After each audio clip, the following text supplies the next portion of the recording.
Today's daily recap is for Thursday, October the 31st, 2024. Thursday, October the 21st.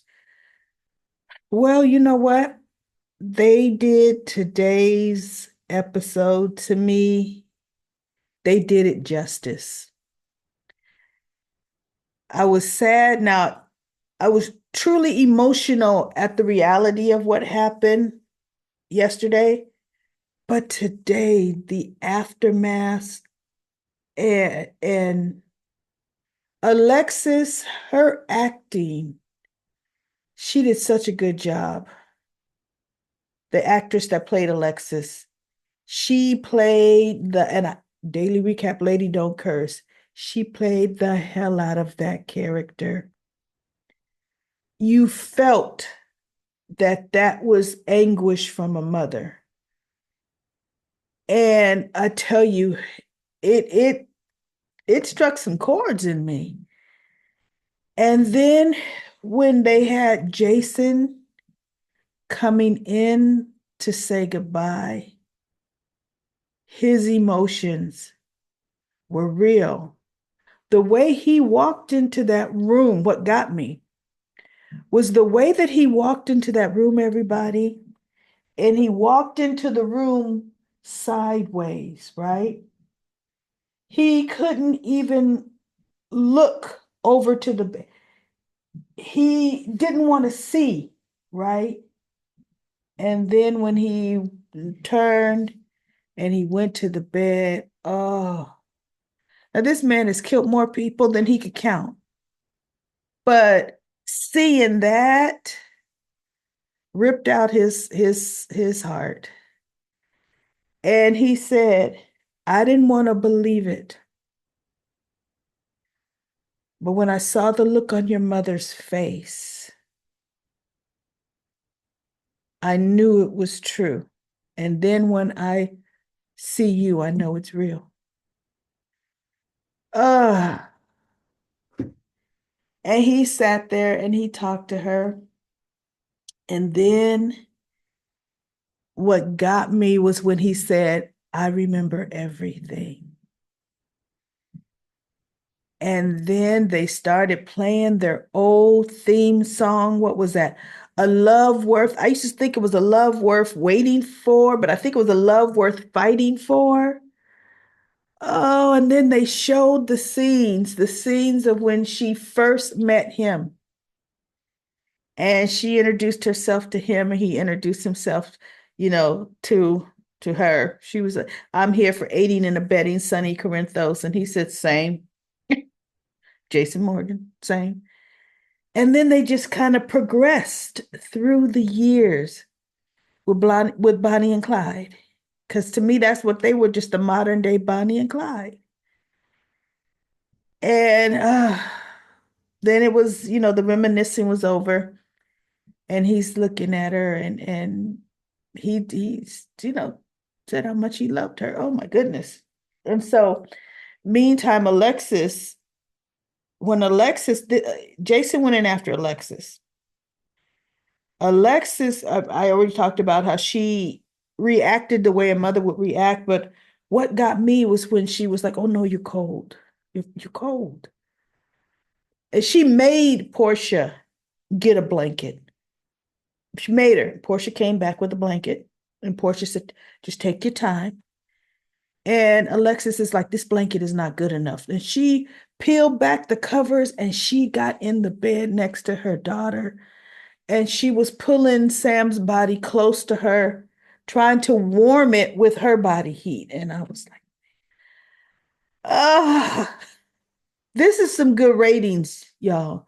General Hospital is going to win November sweeps because they're kicking it off with a bang. They're kicking it off with a bang. So Alexis is demanding answers from Portia, and Portia's like, we have to investigate because she goes, you told me my daughter had came through that surgery with flying colors, and she goes, and she did, and you told Sam she only had a week's worth of recovery and she could go home.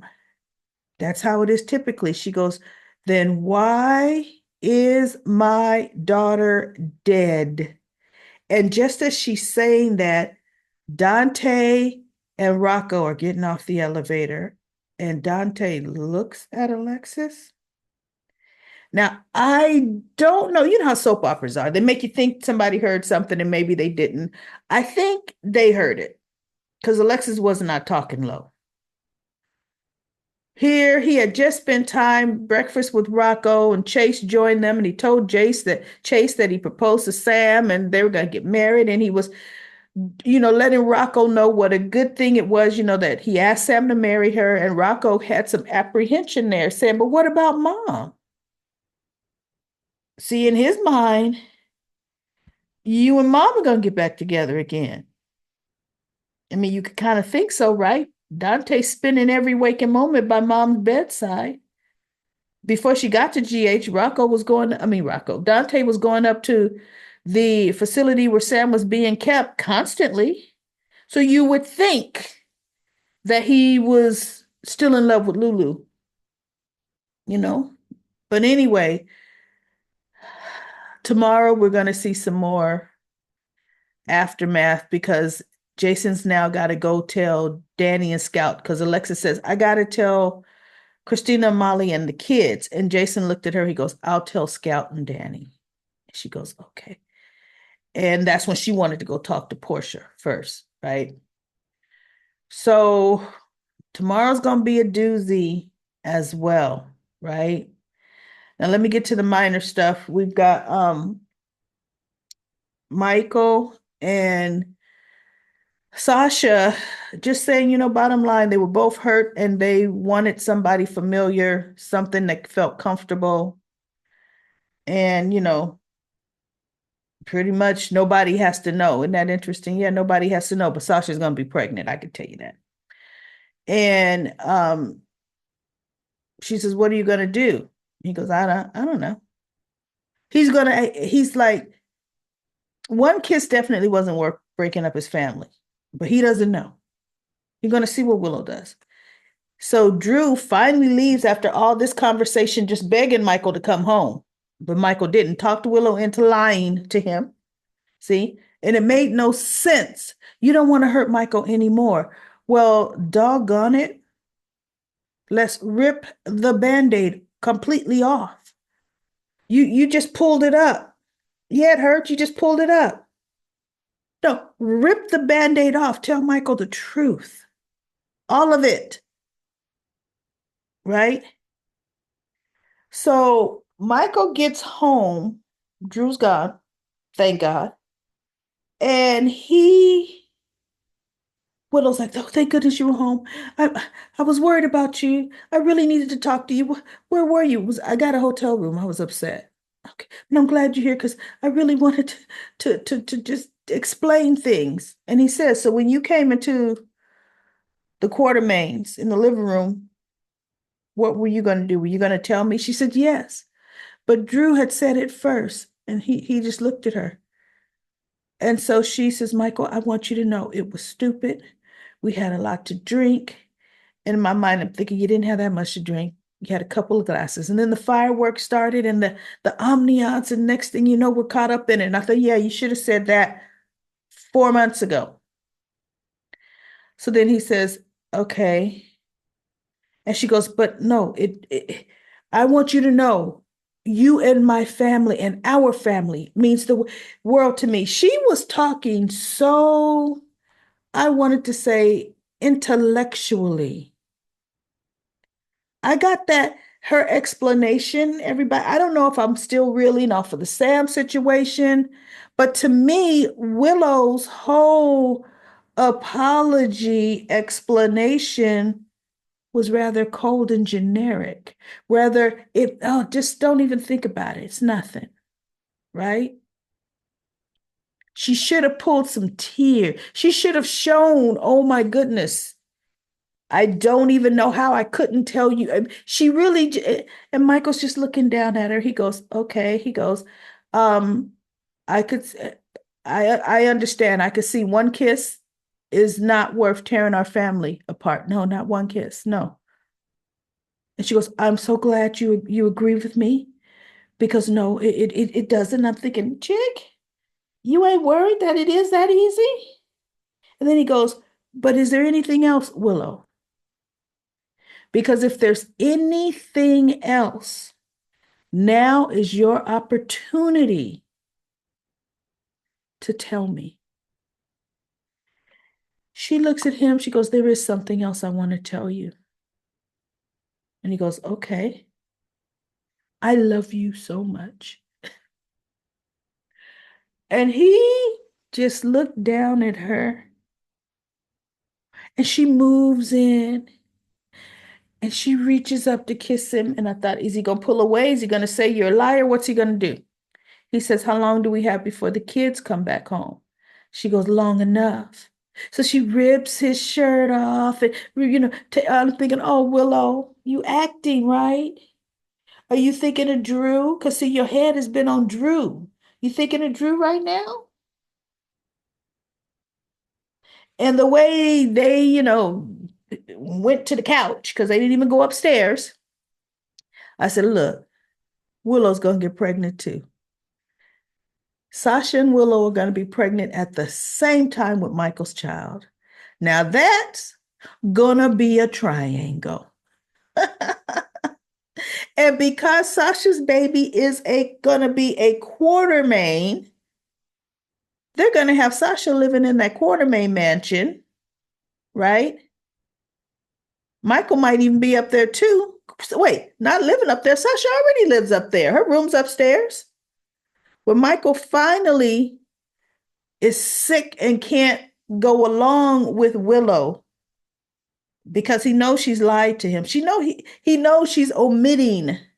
And now that he knows she's not going to tell me the whole truth, that she's not going to tell me the truth in the future. And that is the truth. She's not going to tell him the truth about anything where Drew is concerned in the future.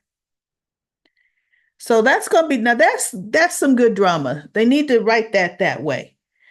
So Drew goes to Cody, and Cody's as hostile as he want to be, but Drew says, I'm not here to fire you. And I thought, Drew, you can't fire him. Ned and Olivia hired Cody. Drew could not fire Cody. As a matter of fact, Ned would probably give Cody a raise, right? So Cody's like, well, okay, that's something. So anyway, Drew ends up trying to buy his silence, pays him $50,000. Cody has said 100,000. Drew said, I'm thinking 50. 50 buys your silence. You don't want to hurt Willow, right? And Cody says, you know what, man? What you're doing is going to hurt Willow. What you're doing with her and her mother, it's going to hurt her. He goes, and one thing about guys like you, Drew, he says, I don't have to say nothing else because you are going to blow up your own life. He goes, by the things you do. And all I got to do is sit back here and watch. And Drew just looked at him and said, yeah, go buy yourself something nice with that money. And he walks out. And I thought, Nina's the powder cake, Drew, and you just don't know it. There's nothing worse than Nina scoring. And the election is only a week away. The way soap operas go, probably 3 days, 2 days away, the way they're going to do it. So that's going to be interesting as well. I think that was it. Yeah. That was it. Okay. So anyway, very, very emotional, nostalgic day for longtime GH fans, and you all know what I mean. There was 117 comments on yesterday's recap. Look, I said I would have myself together today, but nope. Nope. I have a hard enough time sometimes reading comment corner because I'm reading, trying to make sense of what the sentences are going to be, and I'm trying to read ahead, to make sure I don't read something I shouldn't. And I can't, y'all. My head is not there because I remember every one of those flashbacks that they showed of Sam and Jason. I've seen all of them. I was there over the years watching all of those flashbacks. And there's very few couples that have that kind of long history on this soap. Sonny and Carly do. But here's the thing about Sonny and Carly. With all the recast of Carly, you notice they can't go past Laura Wright, the current Carly. They can't do flashbacks past her because they were different Carlys. So anyway, I will be back tomorrow for Friday, another episode of General Hospital. This is what soap operas are designed to do. They are designed to invoke emotion in us. And I tell you, y'all, I am an emotional hot mess right now. So I'll be back tomorrow with another daily recap.